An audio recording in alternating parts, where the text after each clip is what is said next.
ಎಲ್ಲರಿಗೂ ನನ್ನ ನಮಸ್ಕಾರಗಳು. ಸರ್ಕಾರಿ ಪ್ರೌಢಶಾಲೆ ತಮ್ಮ ಶಾಲೆ ಹೆಸರನ್ನ ಬರ್ಕೊಳ್ತಕ್ಕಂಥದ್ದು ರೂಪಣಾತ್ಮಕ ಮೌಲ್ಯಮಾಪನ ಪರೀಕ್ಷೆ 4 ಫೆಬ್ರವರಿ ತಿಂಗಳ ಮೊದಲನೇ ವಾರದಲ್ಲಿ ಈ ಪರೀಕ್ಷೆಯನ್ನು ತೆಗೆದುಕೊಳ್ಳಬೇಕಾಗಿರುತ್ತೆ. ಒಟ್ಟು ಒಂದು ವರ್ಷದಲ್ಲಿ ನಾವು 4 FA4 ಪರೀಕ್ಷೆಗಳನ್ನು ನಡೆಸಬೇಕಾಗಿರುತ್ತೆ.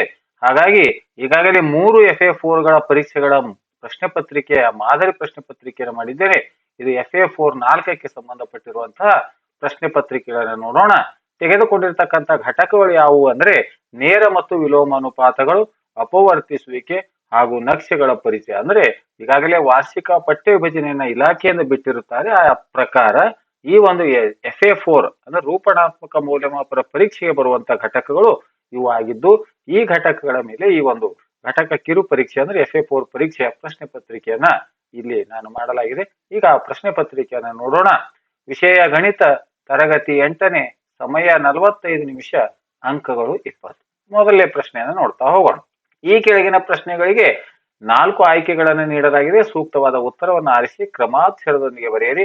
ಇಲ್ಲಿ 2 ಪ್ರಶ್ನೆಗಳಿದ್ದು ಪ್ರತಿಯೊಂದಕ್ಕೂ ಒಂದೊಂದು ಅಂಕ ಅಂದ್ರೆ ಒಟ್ಟು 2 ಅಂಕಗಳು ಅಂತ. ಒಂದನೇ ಪ್ರಶ್ನೆಯನ್ನು ನೋಡ್ತಾ ಹೋಗೋಣ. ಮೂಲ ಬಿಂದುವಿನ ನಿರ್ದೇಶಾಂಕಗಳು ಯಾವುವು ಅಂತಕ್ಕಂಥದ್ದು.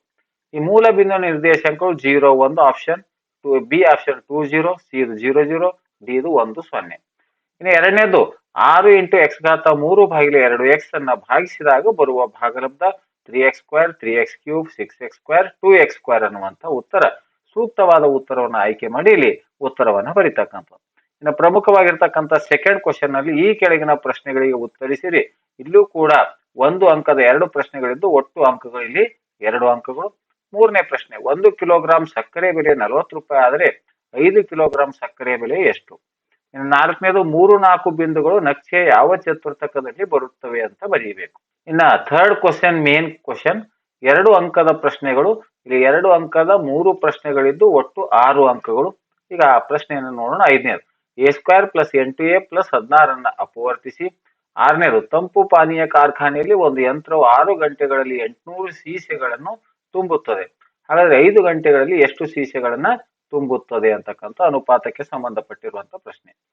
ನೆಕ್ಸ್ಟ್ ಎ ಬಿಂದುವಿನ ನಿರ್ದೇಶಾಂಕ 4 0, ಬಿ ಇದು 4 2 ಆಗ್ಬೇಕಿದು 4 2, ಸಿ ಇದು 4 6, ಡಿ ಇದು 4 2.5. ಈ ಬಿಂದುಗಳನ್ನು ನಕ್ಷಾ ಕಾಗದದ ಮೇಲೆ ಗುರುತಿಸಿ ಅಂದ್ರೆ ಗ್ರಾಫ್ ನಲ್ಲಿ ಇದನ್ನ ಹಾಕಬೇಕು ಅಂತಕ್ಕಂಥದ್ದು.